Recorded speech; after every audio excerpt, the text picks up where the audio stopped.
Well, welcome back, everybody. This is Pucks from the Pine Tree Pod post game here Saturday night from the Cross Insurance Arena. The Norfolk Admirals beating the Maine Mariners 3-1 tonight.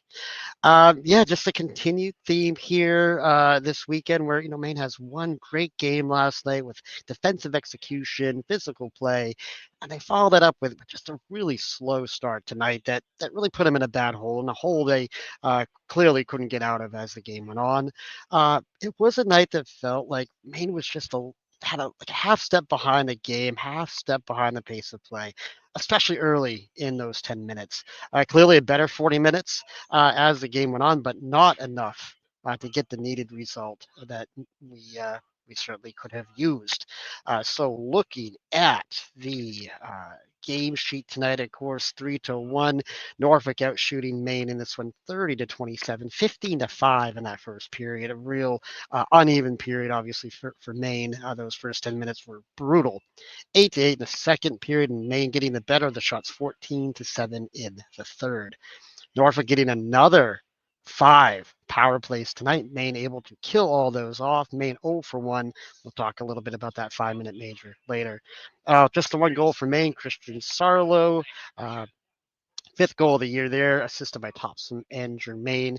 Meyer back in net tonight, 27 saves on 30 shots. Apologize for that. I had a little bit of a cough there. Still fighting this thing. I don't know why it won't leave me alone, but I'm still fighting it. Anyway, what did we see tonight? Looking back at that first period, really Norfolk just dominating the pace of play. I think they got the first 10 shots of the period. And, again, put Maine behind 3 goals there right out of the gate by that 10:23 mark. Goals by Timofeyev, Kelly, and McDougall for Norfolk there on the board. Maine did not appear to play with that same physical presence and that they did for 60 minutes last night. Wallen does call a timeout after the second goal goes in, and you do see some better play after that. But Norfolk makes it 3-0 not long after the timeout. During the last few minutes of that first period, you could tell Maine starting to bring in a little more physical energy, more forechecking, more body checks. But with a couple minutes to go, Maine controlled the puck in the ozone with that top line. McCallum was working the puck around, trying to create some space and some opportunities when Timofeyev for Norfolk rips him down quite aggressively to the ice. Timofeyev's helmet had come off before this, and I guess the idea is he thought that McCallum had caused that. This does lead to a major penalty at the 18:35 mark there in the first. Timofeyev for a slew footing. He's actually tossed from the game, gone. So Norfolk forced to play a man down, truly one of their better players too. And he, of course, argued the whole way off the ice and into the tunnel. He clearly was not happy with the call. Maine does control the puck for about a minute on that PP, creating some chances, but everything stays out. Moving into that second period, you have 3:35 left on the major and a chance to climb back in this one, guys. Down 3-0, but Maine just can't generate anything, can't take advantage of it. They struggle to get anything set up in the ozone, and I believe they only got maybe one shot during that 5-minute PP there, so just not a great effort there. Maine takes a couple of penalties in the period, and good on them. They continue the strong PK play. I felt they did a good job of cleaning those up, and not allowing the score to bleed any further. Already being down 3 goals. Uh, the period, overall didn't have great flow, though. A lot of icings in that second period, a lot of stoppages. But around 5 minutes left in the period, Maine does start to pick up the pace. They do start to connect on some passes and generate some quality chances in that ozone. Um, one of those chances was a puck that, comes down to McCallum. He settles it down, passes left over to Lampa, and open that goalie scrambling, just can't get it to go. Maine gets another look right after that with no luck. And then at the 18:52 mark, Maine scores. That's the Sarlo goal from Thompson and Germain, getting it to 3-1. Big to get one there before the end of the period.